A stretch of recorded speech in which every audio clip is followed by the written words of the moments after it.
Thank you so much. I need a moment to switch here because I'm on this different platform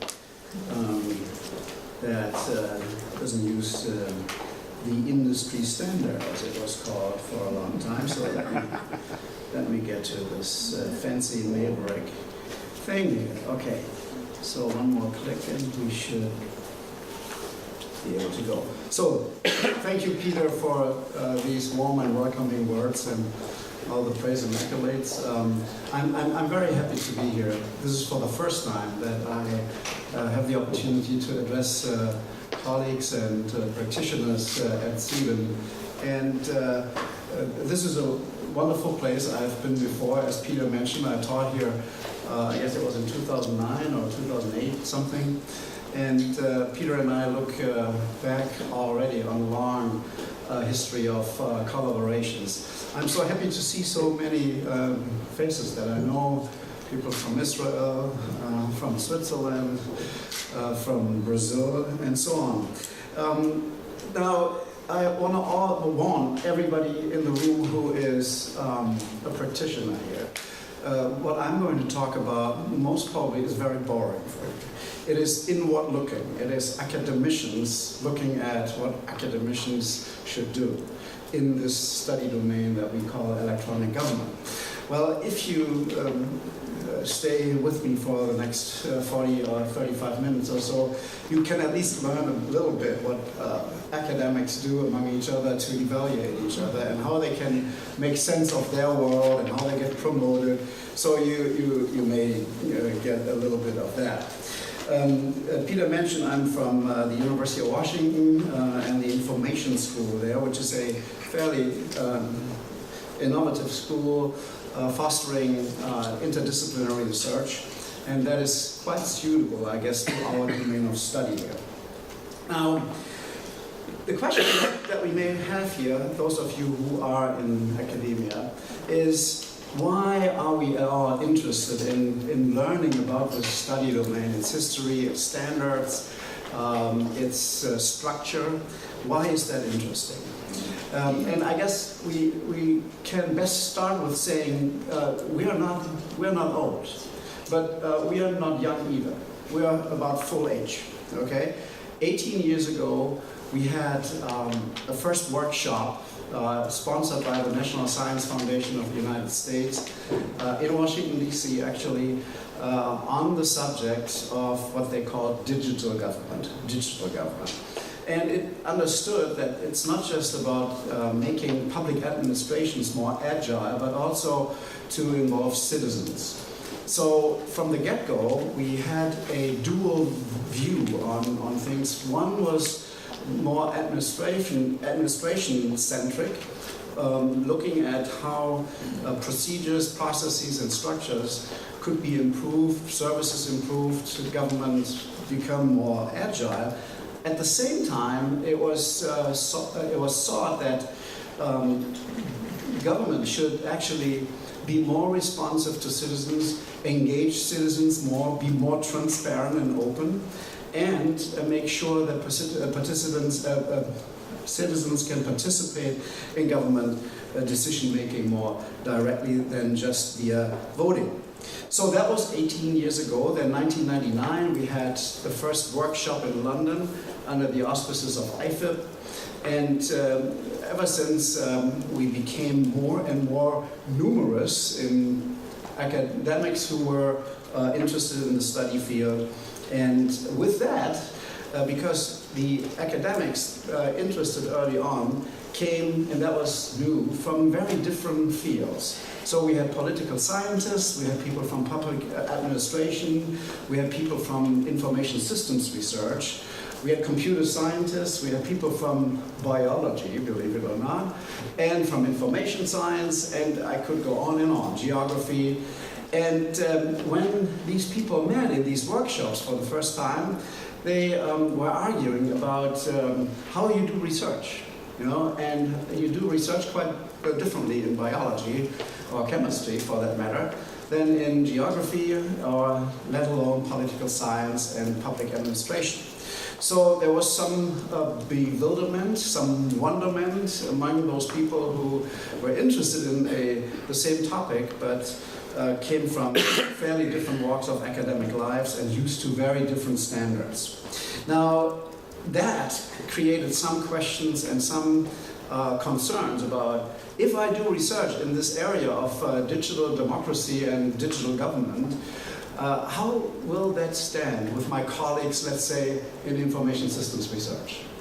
Yeah, I remember Robert and I talked about, Robert back then was, I guess, still a doctoral student, is that correct? And we said, oh my God, if we are held responsible here for this fancy stuff that we are doing, can we be at all promoted to associate professorship or become hired as assistant professors and then promoted?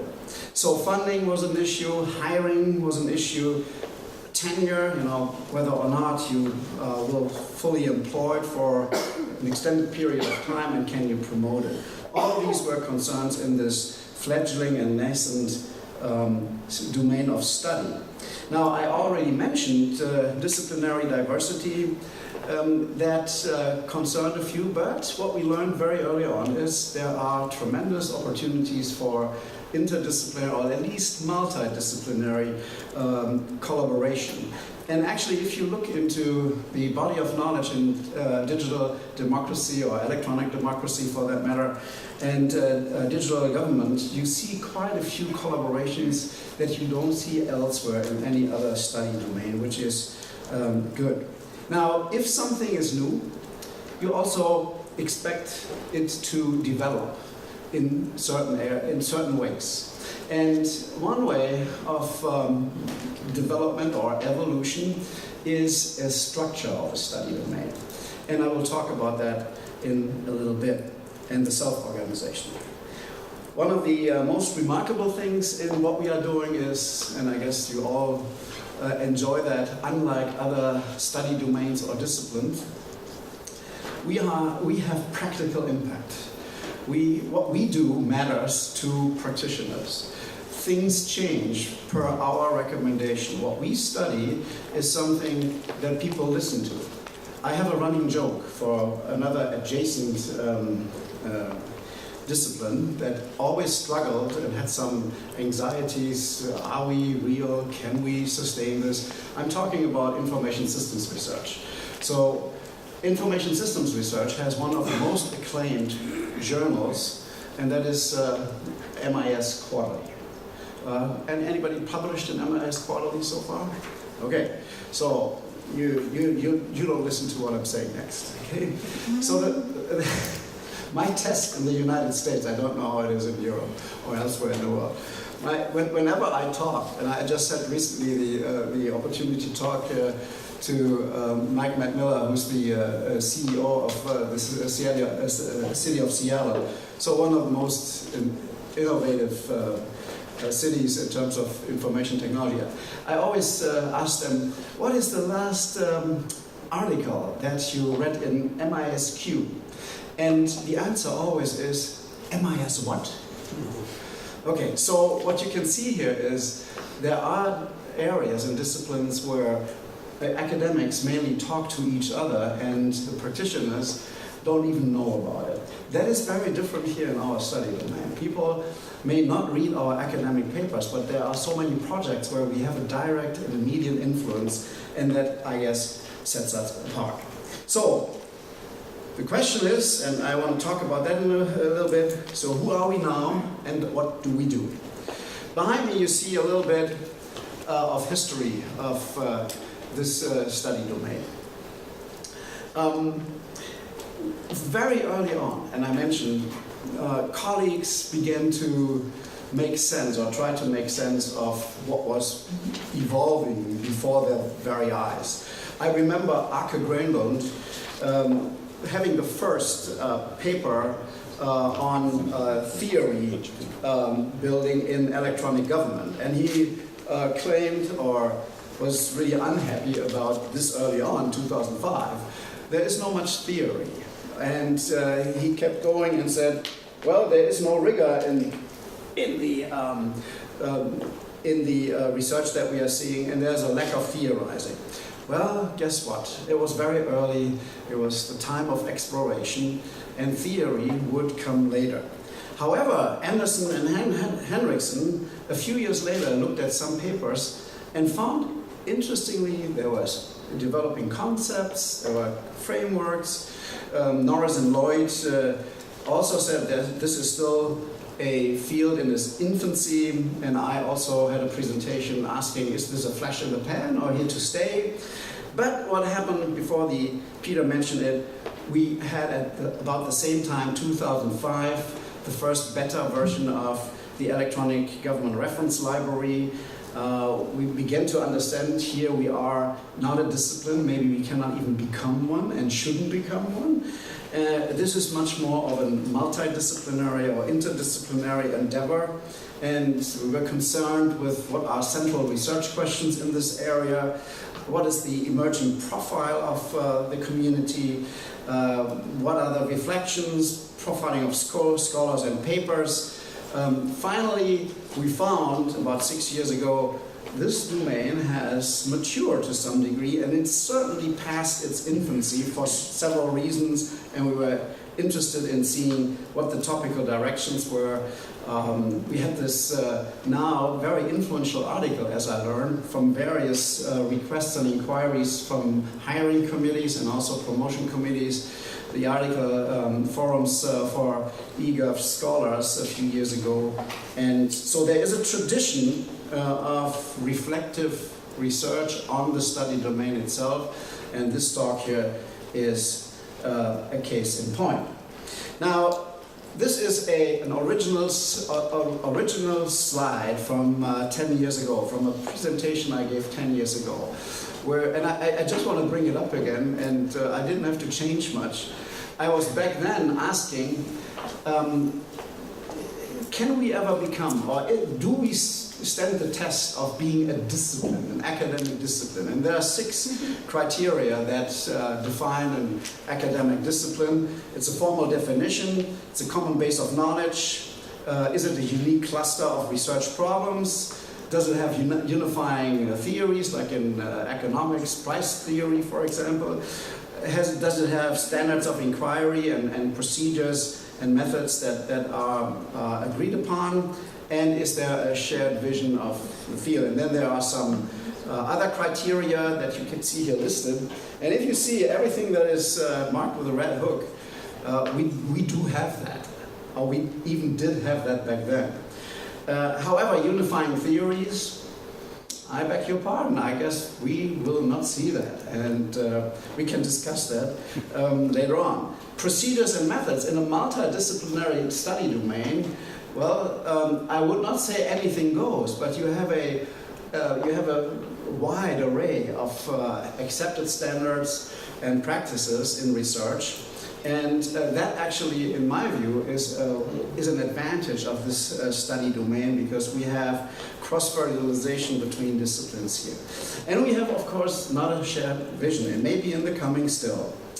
What we do have is a worldwide research community. We have academic and professional associations, such as the Digital Government Society or the IFIP Working Group 8.5, And we have quite a few scholars who self-identify as electronic government scholars, and we have academic and practice interaction. To me, all that 10 years later defines a vibrant study domain, multidisciplinary study domain of digital democracy and digital government.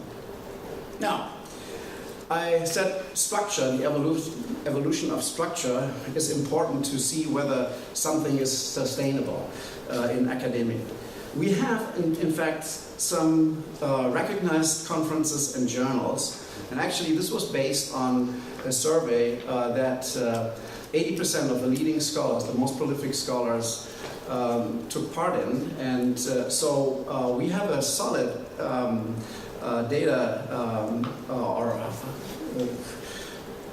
credibility here in these data. So what came out of this survey a few years ago, government information quality is by far the most influential journal in our field. By the way, journals and conferences are still sort of, in terms of reputation, on a par.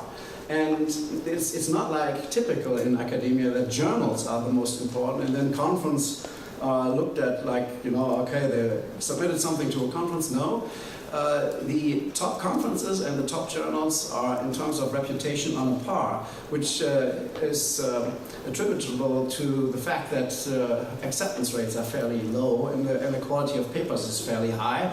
But it is also explained by the fact that in some areas, such as human-computer interaction, journals almost play no role. It is conference only. If you have a paper accepted at CHI, which is their prestigious conference, that is as good as for an MIS scholar to have a paper at MISQ. So it's different standards also there, and this is reflected also in our breakdown between and the importance between journals and conferences. So we have Information Polity, Transforming Government, International Journal, and so on and so forth, and we should have JDIM there, according to Peter, and we will have that in the next survey that we do. Then Peter mentioned that I was sort of instrumental in developing this Higgs eGov track, and also the IFIP, the DGO, and then there are other specialty journals and important regional and topical conferences, including CEDIM itself. Now, we are talking structure. Journals are structure, conferences are structure of a study domain. But one of the most important things that, as we found out, was having this electronic governance reference library.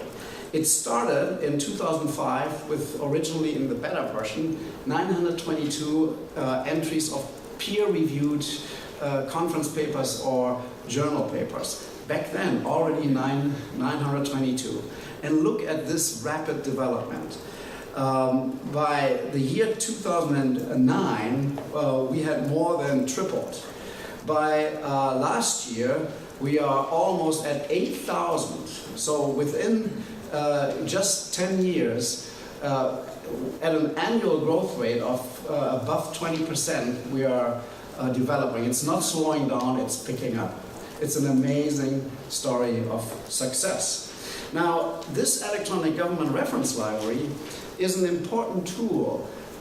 Yes, you have Google Scholar, but here you have a curated reference library that is maintained by experts that work for me, and it cleans up the records. So if you do a review of a paper, the first thing I always do is I go to the EGRL, I put in a few keywords, even the title of the paper that I'm reviewing, and I see what pops up. And if I see, well, there's only one or two references or none of those that are in the EGRL, I get a funny feeling about that paper because it looks like they greatly ignored the existing knowledge. Well, that can happen if you do grounded theory, but that is not so frequent what we see. Also, if you prepare a paper yourself, there is no better source than the Electronic Government Reference Library to have an initial set of papers that you should at least know about when you start your research. We estimate that 95% of English language peer-reviewed publications are in here. Now, here are some EGRL inclusion criteria. The paper must have, at a minimum, passed an academic peer review, process, be published in proceedings of an academic conference or an academic journal, be published in English, or at least have a translation available, and must be at least 7 pages or 3,700 words in length for a non-technical article, and 2,250 words in length, or 4 pages for a technical article. So, and we have these 8 core journals, 6 core conferences to be searched. In addition, we are using 40 terms for large-scale database searches that go beyond the electronic democracy and electronic government journals. Now, so here it is. The EGRL, Electronic Government Reference Library, is also, or has become a nexus for all kinds of analysis. I know of Aka Greno and Frank Bannister who want to do a major research on the history of electronic government based on this resource. What you can do here is, of course, keyword searches for topical directions. You can do title searches for certain areas. And major topical directions, unsurprisingly, were electronic government, ICTs, digital democracy, and so on and so forth. And, but it is also a tool for doing some analysis, and I said I want to talk about the academic scholarship and the community here to identify who's doing what, who are the most prolific scholars in this field, what is their publication rhythm, what is the frequency with which they publish. And what you can also look at collaborations and scholarly networks, the topical orientations I mentioned, and then the geographical identification, so we know pretty much where people sit and what the location of their institutions are, and then we can also identify the disciplinary identification. Now, why does all this matter? And why should we even measure all this? As I said in the opening, in terms of hiring people, this has become more and more important. People want to know, what have you done as a doctoral student? What have you done as an assistant professor if you go up for promotion? And so it is used for hiring, it is used for tenure and promotion decisions, but it's also being used, as I heard, particularly in the United States and Canada, for salary adjustments year over year. Yeah, that still happens, also in the United States. And it also serves the purpose of identifying what are acceptable measures and how can they be used.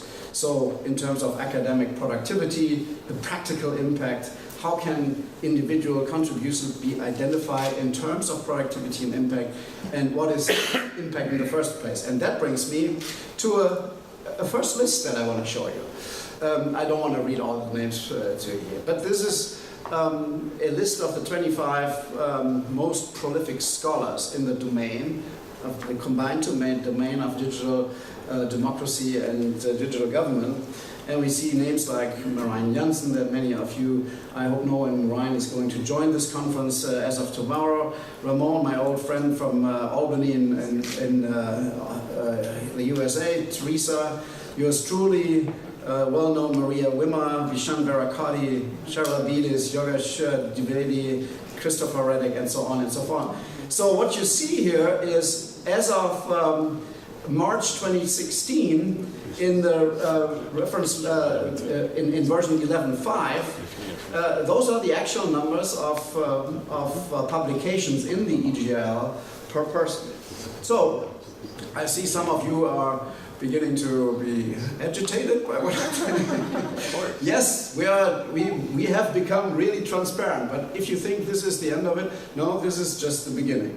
And let me show you what else you can see. Of course, and I didn't put it in here, you can see how easily calculate how much more people studied from the last time we checked it in 2014. So for example, Marijn has an impressive number of 37 publications in just 2 years. Ooh, most probably he hasn't done it all by himself, but that's okay. You know, we can also identify that.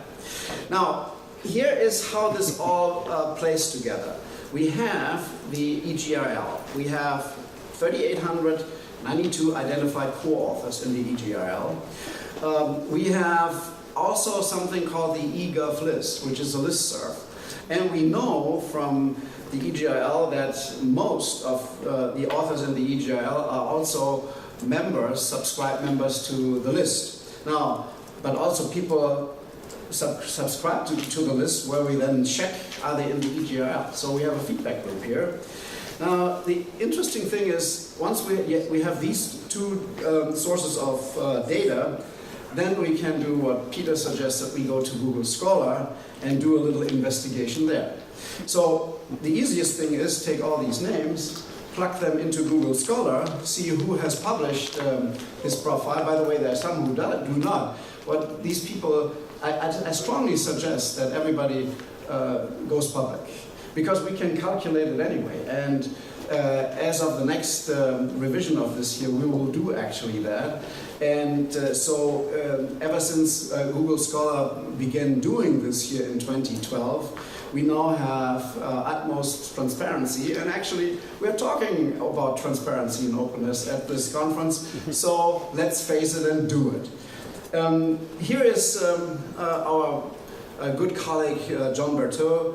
For those of you who may not know him, he was the long-term editor-in-chief of the leading journal, Government Information Quarterly. And as it so happens, the most influential scholar in this study domain is still John Berthaud. Yeah? If you look at some numbers, and I want to help you read this a little better here, so let me show a few things here.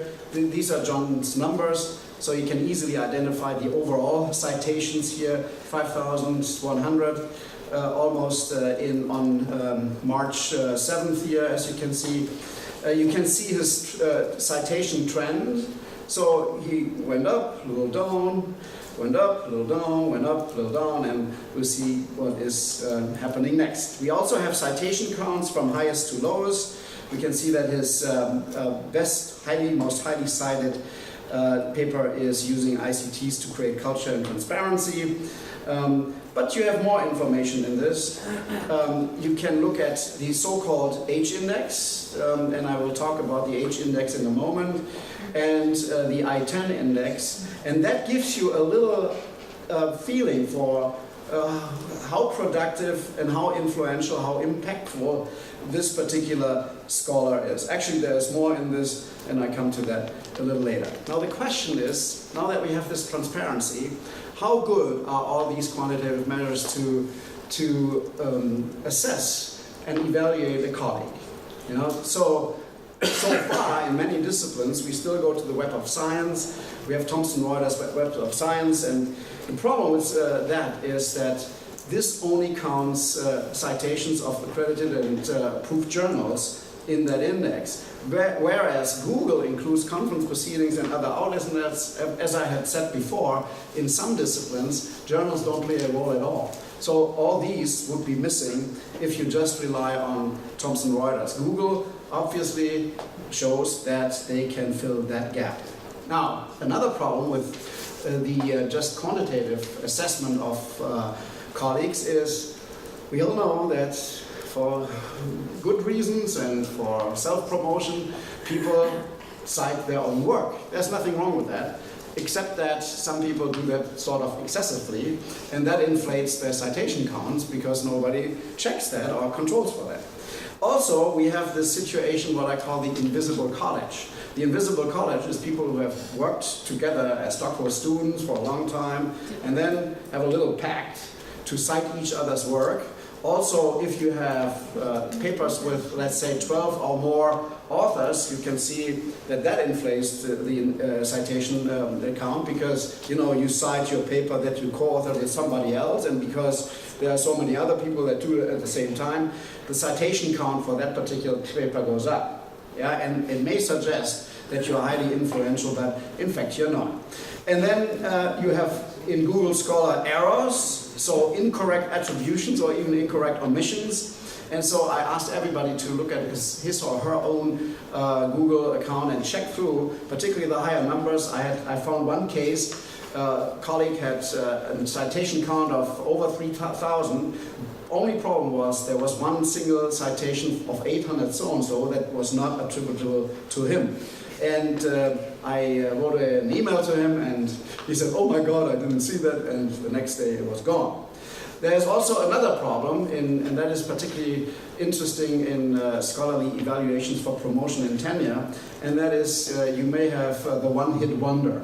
You know, the single stars like Lane and Lee. Young-Woo Lee never ever appeared anywhere at any conference, but he has this great citation count of 3,240, 2,050 of which go to just one, or 63%, one infamous publication, and that is the four-stage model of electronic government evolution. Now, there is this so-called Hirsch index that I mentioned before, which corrects for this particular error. You know, it says, or it tries to accomplish or reflect how many of your publications are really cited several times. We also have another balancing measure, that's the I-10 index. We have the trend measure and also in Google Scholar the most recent 5 years as indicators of recent activity. Now, here is a list of the top 12 that we have in terms of Hirsch index. And those of you who may not be familiar with Jochen Hirsch's index that he proposed in 2005, he's a physicist. It's an author-level metric that attempts to measure both productivity and citation impact and the publication of a scientist or scholar. The definition is, the index is that the scholar with an index of age has published 8 papers, each of which has been cited in other papers at least 8 times. Yeah, so it is not just a single hit wonder. And we have a nice list here. John, again, is on top. Marijn is showing up. So productivity and the Hirsch index, in these cases, you can see, correlate quite a bit. Ramon is there, Teresa, Vishant again, our good colleague Sharon, yours truly again, Maria, and so on and so forth. So this gives you an idea who is having what impact in this area. Also, the I-10 index does quite a few things here for our leading domain scholars. Again, here we have Marijn now on top with 115, John, basically the same list here, and a few other names popping up here who have at least 10 citation. The I-10 index indicates the number of academic publications, as you see. So, now the question becomes, are these measures good enough? And my answer is, it depends. Yes and no. So, what other measures, if no, should also be considered? And I suggest we should also look into lead authorships. How many times had a scholar the lead in a project, which is indicated typically that he goes or she goes first in the author list. Or also very indicative is single authorships. Further, average number of co-authors. So, as I mentioned, if you have 17 co-authors per paper, what is your individual contribution? Yeah? Or on the other hand, if you have just we have 2 cases or 3 cases. One is John Berthaud, one is Chris Reddick, and I'm sort of borderline case myself, who mostly publish, or in the majority, but publish just by themselves. And so that is obviously then attributing to what I call the signature. Another measure would be the share of lead authorships and single authorships in the top 10 most highly cited papers. Now that gives you an indication where the real impact of somebody is. And so you have to consider cases such as few or no lead authorships. We have some examples. I will not tell you the names. There are some lists that come out and then you can look it up yourself, but I will not throw anybody under the bus here. There are quite some colleagues who have no lead co-authorship but relatively high citation counts. And then the question becomes, what is this scholar's particular impact? So we have to adjust a few things here in terms of impact, citation numbers. We also need to consider other factors in tenure and promotion cases, such as what is the number of doctoral students graduated, what are the grant monies acquired, and what are the projects supervised and completed. So that all leads me to say the citation number itself, also in terms of Hirsch index or I-10 index, may not say or tell the whole story. What we really need to look at is, in addition to all that, which is good, what is the signature? What's the individual impact and how you measure that in terms of those things that I just mentioned. Now, there are 2 upcoming publications which I want to point you at. One at the upcoming European Mediterranean Middle Eastern Conference on Information Systems that looks at signatures and directions, and so does the Making Sense of Indices and Impact Numbers paper that will be presented in September at the IFIL conference in Guimarães. This paper here, if you have not seen that, and if you are involved in hiring or promotion and tenure decisions, go through this. If you are in a discipline that has different standards, look it up. This is one of the most credible sources now in terms of assessing scholars' performance in our study domain. In summary, do I have the time for that? Yeah. Okay. The average annual growth, as I said, of publication in our domain is really strong. We are over 20% annual growth rate in peer-reviewed publications. That is outstanding. There are a few disciplines and study domains that envy us for that. Leading domain scholars remain also major contributors, and they actually publish also at this rate. The domain, as we can see here now, after 18 years, in terms of structure, procedure, standards, and conference and so on, is way past its infancy and has solidly established a multidisciplinary mode of operations. And it's more like a pluralist approach to defining accepted standards of inquiry than being restrictive.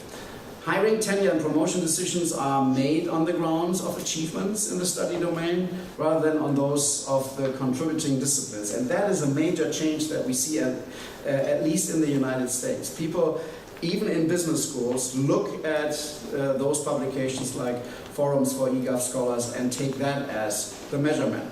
The face value, as I argued, and the impact numbers for scholars are necessary. However, they are insufficient and incomplete to measure the real performance of an individual. And then you need to make adjustments, and that is this compilation of signature that I will introduce in those papers that I mentioned, which will be presented later this year. The study domain, I'm happy to say, is vibrant and thriving and provides excellent opportunities for impactful research. Thank you.